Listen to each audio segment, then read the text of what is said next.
காலையில ஃப்ரெண்டு ஸ்டுடியோக்கு வந்து ஜக்குவையும் மதுவையும் எழுப்ப வேகமா எந்திரிச்சு கிளம்பலாம்னு பார்த்தா வேணாம்னு சொன்னாலும் கேட்காம ஜக்கு கேபை புக் பண்றான். அப்புறம் நைட்டு உன்னை டிஸ்டர்ப் பண்ணிட்டேன்னு சாரி கேட்க அதெல்லாம் ஒன்றும் இல்லை, நெக்ஸ்ட் டைம் நீ பார்த்து நடந்துக்கோன்னு சொல்ல அவளும் சரின்னு சொல்லிட்டு கிளம்புறா.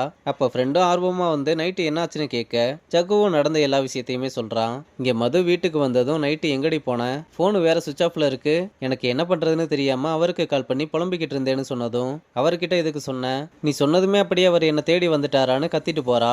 கிரிஜாவும் அப்பாவுக்கு கால் பண்ணி மது வீட்டுக்கு வந்துட்டா.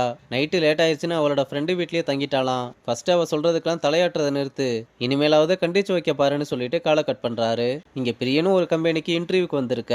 அங்க ஜெயஸ்ரீயை மீட் பண்றான். அப்ப அவனை உள்ள கூப்பிட்டதும் நான் வெளியே வெயிட் பண்றேன்னு சொல்லிட்டு ஜெயஸ்ரீ போக அவனும் இன்டர்வியூ அட்டன் பண்ணிட்டு வர.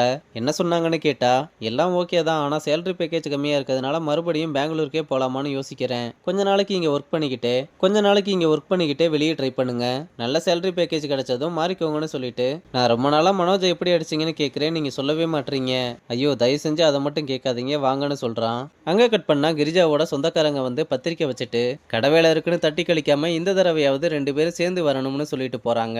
கிரிஜாவும் அவங்க போனதுக்கு அப்புறம் அப்பா கிட்ட சென்னைக்கு வெளியே தானே கல்யாணம் நடக்குது, நம்ம 2 பேரும் இந்த தடவையாவது சேர்ந்து போலாம்னு அதை இதன்னு சொல்லி அப்பாவை கன்வின்ஸ் பண்ண ட்ரை பண்ண ஓகே சொல்ற மாதிரியே வந்து சரி நான் யோசிச்சு சொல்றேன்னு சொன்னதும் கிரிஜா ரொம்பவே அப்செட்ல போறாங்க.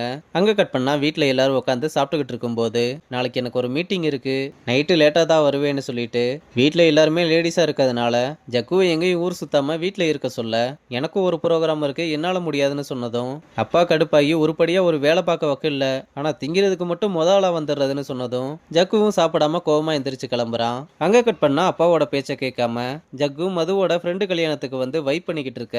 மதுவும் அவனை சைட் அடிச்சுக்கிட்டே வந்து குடிக்க ஏதாவது வேணுமான்னு கேட்டா ஃப்ரெண்டு விஸ்கி வேணும்னு சொல்றான். அதெல்லாம் முடியாது, ஜூஸ் வேணும்னா இருக்கு வேணுமா, ஜக்குவும் இல்ல தேவைப்பட்டா கேக்குறேன்னு சொல்றான். அவ போனதுமே ஃப்ரெண்டுக்காரன் டேய் இந்த பொண்ணை அவாய்ட் பண்ணிக்கிட்டு இருக்க, ஒழுங்கா ஃபங்க்ஷன்ல வச்சு ப்ரொபோஸ் பண்ணிடுறேன்னு சொல்ல ஜக்குவும் சரின்னு சொல்றான். அப்ப வெளியே கிரிஜாவும் அப்பாவும் அதே ஃபங்க்ஷனுக்கு வந்திருக்க.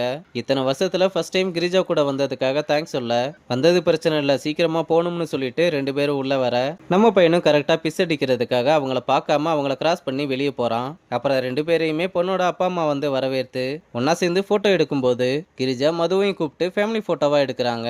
அப்புறம் மதுவும் சாப்பிட்டு போலாமான்னு கேட்க அப்பாவுக்கு வேலை இருக்கு நீ ஃப்ரெண்ட்ஸ் கூட சேர்ந்து சாப்பிட்டுவான்னு சொல்ல மதுவும் சரின்னு சொல்லிட்டு கிளம்புறா. அப்ப கிரிஜாவும் அப்பாவும் பேசிக்கிட்டு இருக்கும்போது ஜக்கு வந்து அதை பார்த்து ரொம்பவே ஷாக் ஆகுறான். அவங்க கிளம்பும் போது ஜக்குவும் மறைஞ்சு நிக்க கிரிஜாவோட ஃப்ரெண்ட் அவங்கள கூப்பிட்டு என்ன சாப்பிடாம கூட போறீங்கன்னு கேக்குறாங்க.